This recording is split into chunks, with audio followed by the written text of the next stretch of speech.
Bonjour à tous et merci de votre fidélité. Elle est la plus savante et charmante spécialiste de la bande dessinée en France, que dis-je en France, dans le monde, et c'est une équipière idéale évidemment.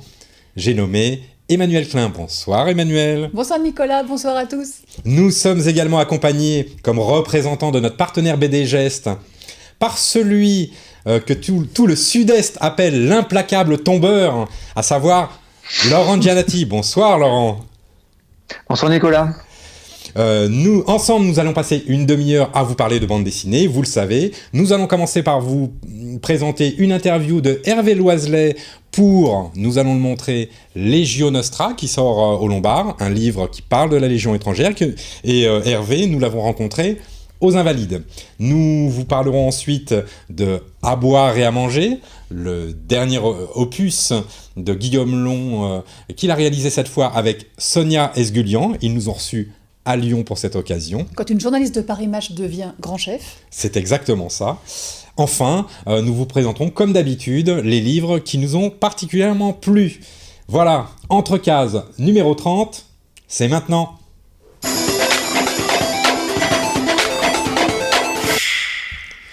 Alors, pour commencer, on va partir directement dans la Légion avec cet album dont va nous parler Hervé Loiselet aux Invalides. Nous l'avons rencontré pour qu'il nous parle de la Légion. D'ailleurs, la première question que nous lui avons posée, c'est « La Légion, c'est quoi ?» C'est une unité de l'armée française qui existe depuis presque 2 siècles. Ils y sont presque, il reste que 20 ans pour fêter le bicentenaire. Qui puise ses origines dans l'épopée napoléonienne, les troupes royales, et qui s'est développée petit à petit, qui s'est construite, qui a été remise en cause plusieurs fois tout au fil de l'histoire, qui a été codifiée dans l'entre-deux-guerres, entre la première et la seconde, qui a participé à tous les conflits que la France a mené et qui était la seule troupe professionnelle pendant très longtemps. Quand je dis professionnelle, c'est-à-dire à 100%. Le soldat de base n'était pas un appelé, était un engagé venu de l'étranger, dans la plupart des cas, pour passer quelques années au sein de la Légion étrangère. Aujourd'hui, toute l'armée française est professionnalisée. Donc qu'est-ce que c'est la Légion aujourd'hui ? Une troupe parmi d'autres. Mais quelle est sa spécificité ? Est-ce qu'elle l'a conservée ? Et c'est ça qu'on a cherché à savoir en creusant le sujet. Vous, ça fait longtemps que vous vous intéressiez à la Légion en particulier, ou il y a eu un événement qui a fait que vous avez eu envie de raconter ça en bande dessinée ? C'est mon éditeur qui m'a demandé de m'y pencher, réellement.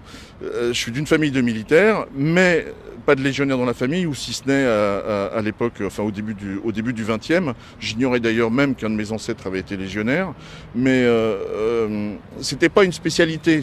J'avais pas d'appétence particulière pour la Légion, qui est toujours auréolée de tas de choses. Mais ceci étant, en chemin faisant, maintenant je les aime bien. C'est-à-dire que c'est pas que je les aimais pas avant, c'est que je me disais c'est un truc bizarre, c'est un truc à part, avec du folklore, toute une mythologie. Et en creusant, je me suis rendu compte que d'abord, ce que je prenais pour du folklore n'en était pas.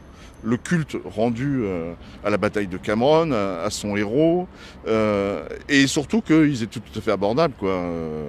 Cette fameuse bataille de Cameron, elle est fondatrice donc, de la Légion, et vous la reconstituez quasiment dans sa totalité dans l'histoire. Vous avez eu envie de raconter cette histoire dans le détail, parce qu'effectivement, elle est commémorée. Alors, en tout cas, jusqu'en 2014, elle a été commémorée chaque année, ça se passait à Orange. Pourquoi ça s'est arrêté ? Et racontez-moi 2 mots sur cette bataille.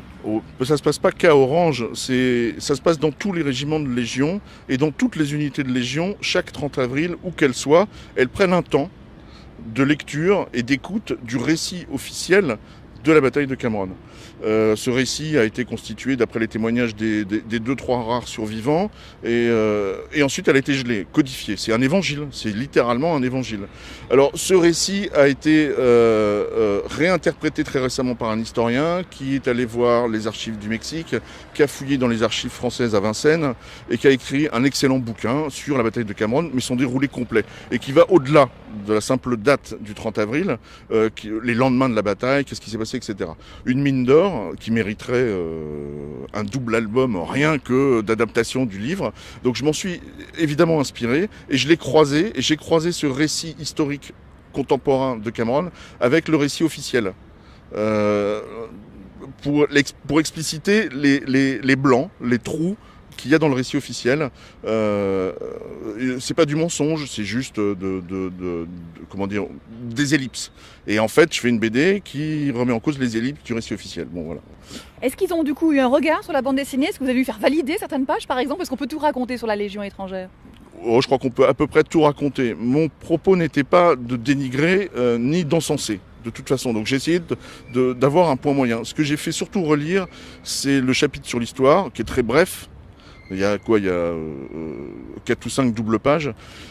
Donc j'ai potassé des bouquins d'histoire sur la Légion, qui sont souvent contradictoires, qui sont souvent de parti pris. Et donc je voulais je voulais que ce soit validé. Je voulais éviter de dire des conneries. C'est-à-dire que je veux pas mentir. Je veux surtout pas que les premiers concernés le dénigrent ou que ça leur tombe des mains en se pinçant le nez et disent encore un truc idiot. Enfin bon, voilà. Donc, je voulais que ce soit validé, enfin que ce soit c'était pas entièrement validé d'ailleurs, parce que le conservateur du musée de la Légion étrangère à Aubagne a réagi. Et du coup, je l'ai interviewé. Je lui ai dit, écoutez, vous avez des réserves, mettons-les noir sur blanc. Et il y a une interview de ce personnage qui émet des réserves sur des points plus ou moins importants, de costumes ou d'action à tel ou tel moment, qui apporte un contrepoint à ce que j'ai compris. Vous parlez des costumes, évidemment, je veux dire un mot sur Blary qui met en image votre récit. Est-ce que lui aussi était passionné par la Légion? Comment vous avez fonctionné?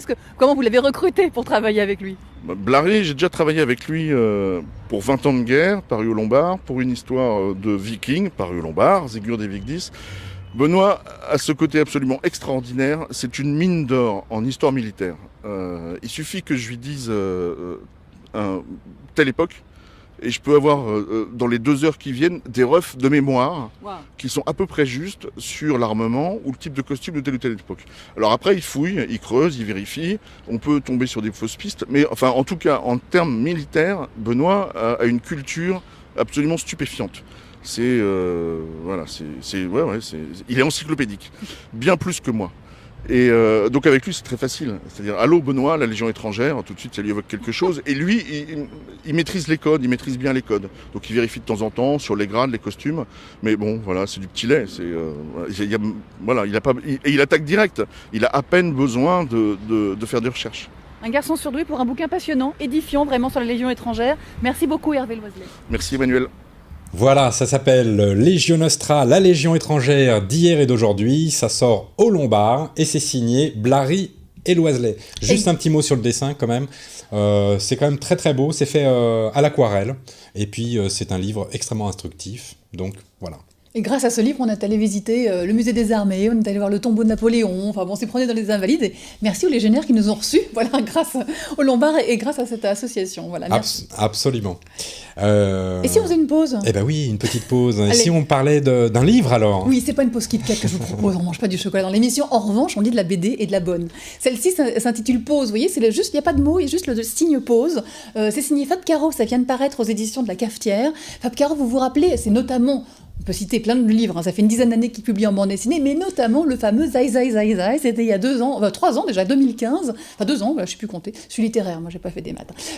Donc en 2015, il avait publié ce livre-là chez Six Pieds Sous Terre, qui a eu un immense succès, notamment le prix Ouest France, qui est début, citons-le, ou le grand prix de la critique de la CBD, l'Association des critiques de bande dessinée. Donc voilà, 2 prix importants, parce que ce livre était génial, il racontait l'histoire de cet auteur de bande dessinée qui au début de l'histoire n'a pas sa carte de fidélité à la caisse, et ça...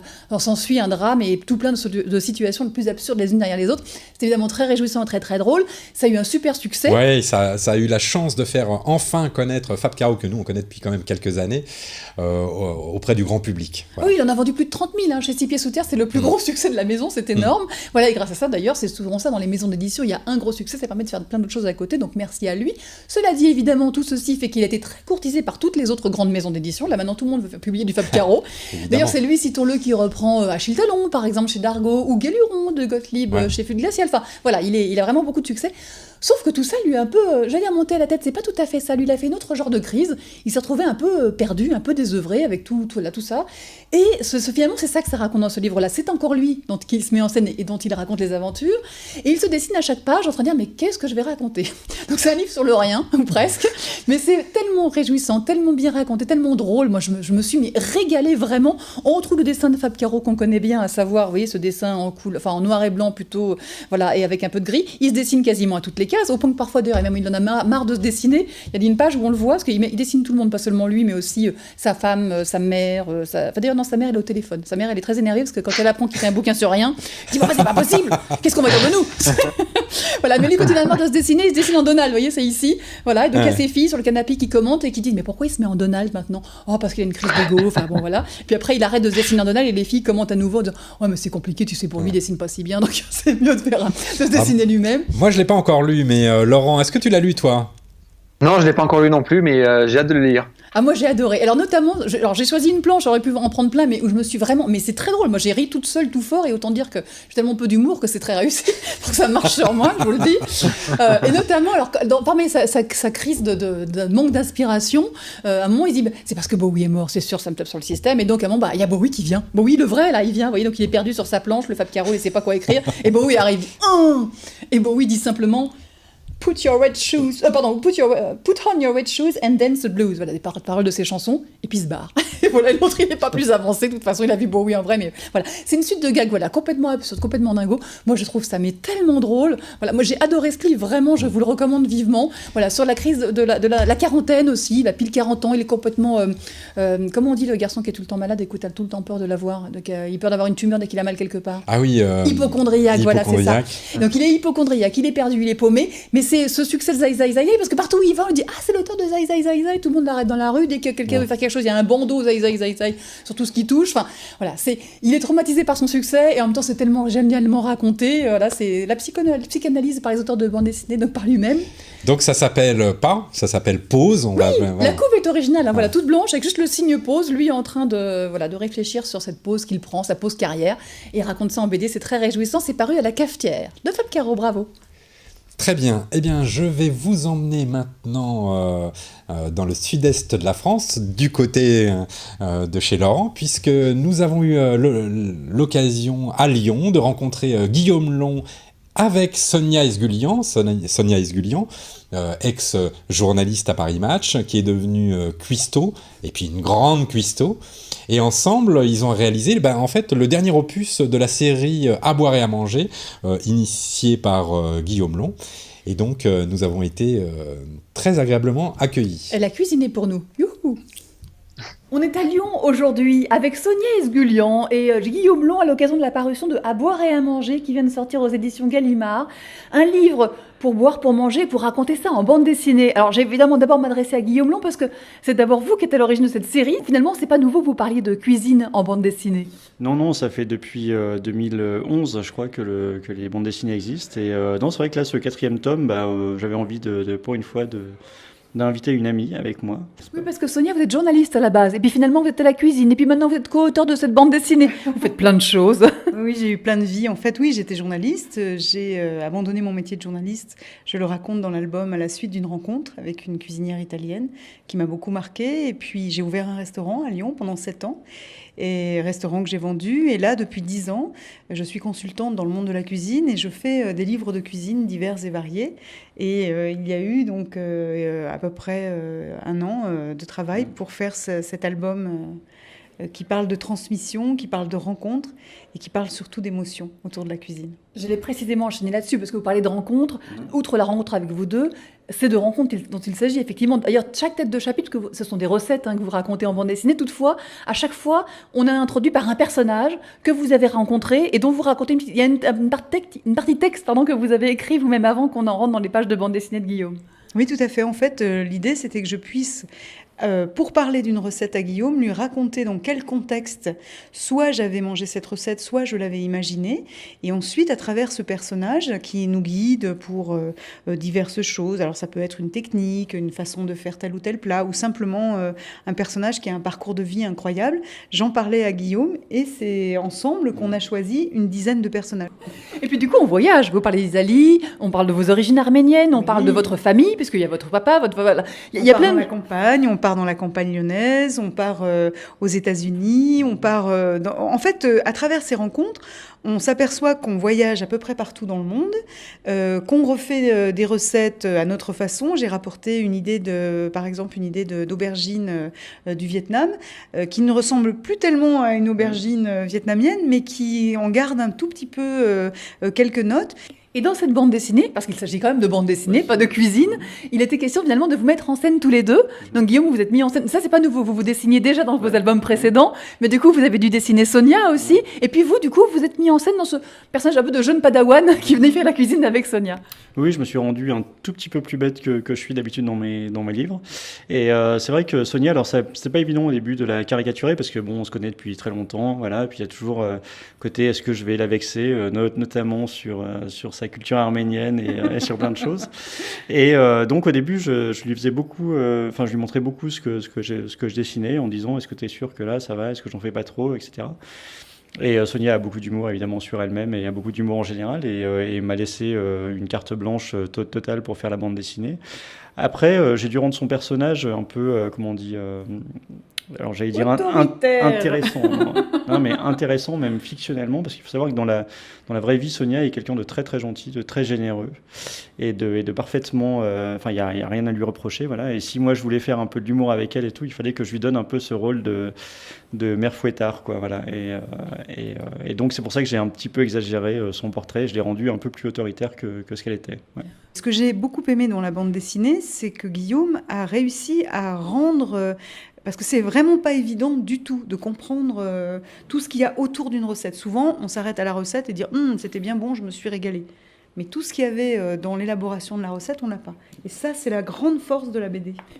Un vrai livre de cuisine et puis un vrai livre de bande dessinée. Je ne l'ai pas encore dit, évidemment, on retrouve votre humour quand vous vous mettez en scène, vous racontez vos histoires avec des petits détails caustiques. Voilà, il faut que ça reste un livre agréable à lire. Oui, c'est comment dire, moi j'essaie de donner, vraiment dans tous les à boire et à manger, mais c'est un truc sur lequel on se rejoint aussi, c'est qu'on essaie de donner envie aux gens de cuisiner, parce que on essaie de leur montrer que déjà bien manger c'est pas très compliqué, parce il suffit de choisir des bons produits, même si on sait pas cuisiner, comme dans le cas de Damien Gâteau à la fin, un chapitre sur un de ses amis qui n'a pas forcément des talents de cuisinier incroyables, mais qui sait choisir les bons produits et qui sait les présenter et les partager.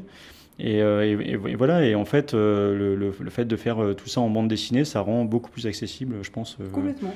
La cuisine, le geste. Et puis, en fait, moi, je montre que si moi, j'y arrive, a priori, tout le monde peut le faire, quoi. Merci beaucoup à tous les deux. Merci. Et bon appétit. Voilà, c'était un moment très agréable, accueil charmant et gourmand. Donc le livre s'appelle À boire et à manger, c'est signé par Guillaume Long et Sonia Esgulian, et ça sort chez Gallimard. Il est temps de retrouver la rubrique préférée des millions de téléspectatrices qui le suivent chaque semaine, à savoir la rubrique BD Gestes avec Laurent Giannati.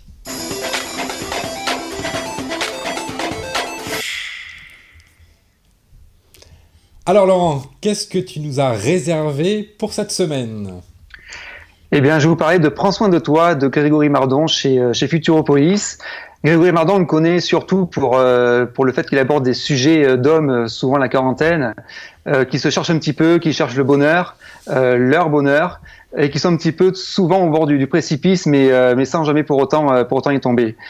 Prends soin de toi, qu'est-ce que c'est ? C'est la dernière phrase que la petite amie d'Achille lui a laissée avant de le plaquer définitivement. Et Achille se retrouve seul, désœuvré. Il cède son appartement qui est en location. Il va acheter un nouvel appartement dans un immeuble. Et il va faire les travaux, parce qu'Achille essaie d'oublier son ex, mais il a beaucoup de mal, donc il se jette à corps perdu dans ses travaux. Bon, ça commence mal cette histoire, on est d'accord. Ça commence très mal, mais tu vas voir, ça va s'arranger. Quoique. Et il trouve sous le lino une lettre qui n'a pas été ouverte, donc encore cachetée, destinée à l'ancien locataire de l'appartement qu'il occupe et qui est désormais décédé. Et Achille va décider d'aller rapporter cette lettre à l'expéditeur. Et l'expéditeur, s'il est encore en vie, mais ça vous ne le saurez pas, il faut lire l'album, se trouve à Marseille, donc dans le sud. Et Achille va décider d'effectuer le trajet de Paris à Marseille, non pas en avion, non pas en voiture, mais en Vespa. Ah bah voyons. Donc le trajet évidemment va durer un petit peu longtemps. Oui, Il va prendre une semaine. Et Achille donc s'en va, donc il part en Vespa, donc il va camper, il va rencontrer du monde, il va se nourrir de toutes ces rencontres, de tous ces silences aussi, puisque forcément il va rencontrer aussi du silence, il va avoir des moments de solitude, pour essayer d'oublier son ex, pour essayer de se reconstruire, pour essayer de faire le deuil de cette liaison donc qu'il a eue. Et c'est très très touchant. Alors, je vais pas tout vous raconter, je vais pas non plus vous révéler la fin de l'album, s'il retrouve ou pas l'expéditeur, ça vous le verrez. Il y a notamment deux scènes qui m'ont marqué. Une scène où Achille est en scooter, donc en Vespa, et il chante en pleurant la chanson d'Hélène, donc la chanson des choses de la vie. Bien sûr. Avec Schneider et Piccoli. Alors, chanter, je m'en souviens plus. C'est comment? Il en est hors de question, Emmanuel. Tout gonflé. Et donc, je vous laisse imaginer le lien qu'il y a entre Achille et Hélène. Et il y a aussi quelques planches magnifiques sur une allégorie sur le temps qui passe. 7 ou 8 planches qui peuvent presque se lire indépendamment de l'album. C'est juste magnifique. Il y a des paysages somptueux, des cases et des planches carrément muettes, où nous aussi on prend une pause pour contempler le paysage, et des planches un peu plus bavardes. Enfin, c'est un album vraiment à lire.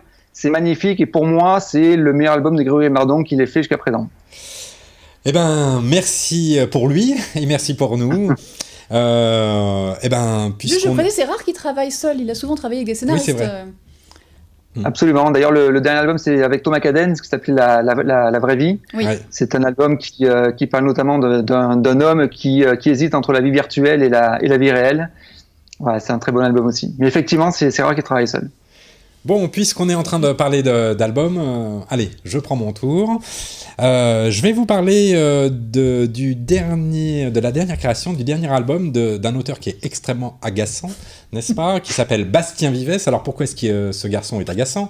Il est agaçant parce que il produit beaucoup, avec énormément de talent et beaucoup de succès. En plus, il est jeune, donc tout pour m'agacer. Alors qu'on le connaît surtout ces dernières années pour sa production plutôt concentrée sur de la bande dessinée d'action. Last Man, la série Last Man en est une des preuves. Le dernier Last Man, d'ailleurs, qui est attendu pour dans pas longtemps. Je sais que les fans l'attendent avec impatience. Avec Balak et sans la ville, il n'est pas seul quand même. Évidemment, avec son équipe, ça va sans dire. Alors qu'il était donc depuis plusieurs années dans ces productions-là, il a ressenti le besoin de s'extirper un petit peu de cet état d'esprit qui est assez collégial, on va dire, avec ses compagnons. Il faut les voir ensemble. Et il s'est décidé à créer ceci. Ceci, c'est Une sœur. Ça sort chez Casterman. C'est un roman graphique, comme il l'avait déjà fait il y a quelques années avec Paulina. Oui, ou Elle, Le goût du chlore. Enfin, il a fait pas mal de livres. Voilà. Celui-là, je pense qu'il est un peu particulier dans sa bibliographie, on va dire, puisque pour moi, c'est le premier album dont la sensibilité, la maîtrise scénaristique et la maîtrise qu'on lui connaît du dessin sont vraiment au service d'une réalisation globale qui est vraiment très très intéressante. Alors, ça raconte quoi ? Ça raconte l'histoire d'Antoine, qui a 13 ans, qui chaque été passe 2 mois de vacances avec ses parents à l'île aux Moines, parce qu'ils ont une maison là. Et puis cet été-là, viennent plutôt passer 2 semaines dans cette maison, une amie de ses parents qui est en difficulté, avec sa fille. Sa fille est une adolescente de 16 ans. Alors vous avez tout de suite compris, le gamin il a 13 ans, c'est un garçon, donc il n'est pas très... Vous voyez ce que je veux dire ? La fille, elle a 16 ans, c'est une adolescente, hyper délurée, elle drague les garçons, elle boit de l'alcool, elle fait le mur, elle aime faire la fête, etc. Et évidemment, comme en plus ils dorment dans la même chambre, elle va un peu l'entraîner durant ces quelques jours d'été dans finalement ce qui va lui le faire passer de l'enfance à l'adolescence, à coup d'alcool, à coup d'expériences comme ça limite, à coup de premiers émois amoureux, hein, évidemment. C'est une très très belle histoire. Moi, ce qui m'a touché dans cette histoire, c'est que je suis un garçon, le héros c'est un garçon de 13 ans, et finalement, Je m'y suis pas mal reconnu dans ce petit personnage un peu gauche qui découvre la vie. Et la question d'ailleurs que je me suis posée, c'est l'héroïne, donc le second premier rôle, on va dire, qui s'appelle Hélène, cette jeune fille de 16 ans. Je me demande si une femme ou une fille se reconnaîtrait dans ce personnage. Qu'est-ce que vous en pensez, Emmanuel ? Oh, les filles de 16 ans de maintenant sont beaucoup plus délirées que mon temps, mon bon monsieur. Moi, j'étais très sage, enfin, franchement. Non, mais cela dit, oui, évidemment, cette adolescente, elle est aussi le portrait des adolescentes d'aujourd'hui. Donc, c'est vraiment très bien raconté. C'est la force de Bastien Vives, c'est qu'il raconte des histoires, on a observé tout ça. Et puis, graphiquement, c'est totalement bluffant. Moi, Absolument. j'adore ce qu'il fait. Franchement, il arrive à mettre en scène des personnages, sans même dessiner parfois les traits des personnages, juste dans les attitudes, dans les expressions. C'est vachement bien fichu. Il y a de l'animation, ça se voit dans son trait, c'est clair. C'est ça, il y a des visages sans les traits de bouche, sans les yeux, etc., mais qui forment véritablement des scènes très caractéristiques, enfin qui sont extrêmement intéressantes. Voilà, donc. Ça peut pas mettre dans toutes les mains parce que c'est comme des scènes un peu hautes oui, quand même. Hein. Oui, enfin bon, disons qu'il y a quelques scènes un petit peu olé, on va appeler ça comme ça. Mais c'est un excellent livre. Donc voilà, ça paraît chez Casterman, ça s'appelle Une sœur, c'est signé Bastien Vives et je vous le recommande assez chaudement. Voilà, il nous reste quelques instants. Je fais vite fait une petite chronique sur ce livre sur l'adolescence aussi, un peu plus grand cela dit, puisque l'héroïne, elle est à la fin de l'école, sa mère l'envoie, écoute, pour cet été tu vas aller travailler un peu, hein, ma chérie, tu vas aller travailler dans une colo. Et elle se retrouve avec une bande de gamines, là pour le coup, elles ont de petites jeunes filles totalement surexcitées, et c'est l'histoire dans ce camp de vacances qui va être raconté, que notamment le directeur, là qu'on voit ici sur cette planche, voilà, qui est un peu spécial, j'en dirai pas plus, mais visiblement il a des aptitudes spéciales. Et puis vous voyez, en bas, en tête de chaque chapitre, c'est signé Michel Falardeau, qui est un auteur québécois, ouais. C'est publié chez Luna, qui est un éditeur québécois, et du coup, ils n'ont pas choisi de traduire par certains des mots en français courant, on va dire au contraire, ils ont préféré faire un petit lexique, et du coup, avant chaque chapitre, on nous apprend des mots du Québec, voilà, donc on se promène un peu, on se balade, on découvre graphiquement les paysages de la belle campagne québécoise, et puis en même temps, on apprend plein de mots assez rigolos, évidemment, on voyage dans ce livre-là. Voilà, Michel Falardeau au scénario et au dessin, et Cap pour les couleurs, j'ai trouvé ça très réjouissant, très joli comme tout, vraiment réussi ado, et en même temps, voilà, moi j'étais jusqu'au bout, ce sera en 2 volumes, donc on attendra la suite et la fin pour l'an prochain, mais c'est très réussi à lire absolument. L'esprit du camp. Ça s'appelle L'esprit du camp et ça sort chez Lunac. Ah, voilà. Ah, voilà, là. Alors attendez, je vais vous le montrer comme si, voilà. Est-ce qu'on le voit bien ? Voilà. Eh ben écoutez, voilà, je pense qu'on vous a livré une nouvelle émission, la 30e, avec un certain plaisir. Laurent, on te retrouve dans 15 jours. Bien sûr, sans souci. Bon, je te souhaite une bonne soirée, je vois que la nuit est tombée derrière toi. Ça y est, c'est fait. Emmanuel, c'est toujours un plaisir, on se retrouve également dans 15 jours. Je vais même vous dire avec qui. Allez, parce que j'aurai un beau garçon à côté de moi, il s'appelle Olivier Granson, c'est le dessinateur de la série Niklo Skoda, scénarisée par Jean Dufault, et c'est le 15e et dernier tome de cette série qui sort, on ne pouvait que l'inviter. Imaginez, ça sera magique. La semaine prochaine, vous retrouverez Christophe, comme d'habitude, nous on se retrouve dans 15 jours. Nous sommes évidemment contactables via Facebook, via Twitter, à travers les podcasts. Vous pouvez retrouver l'émission en replay sur le site de BD Gest ou sur le site Watch. Voilà, je vous souhaite plein de bonnes choses et je vous dis à la prochaine fois. Au revoir.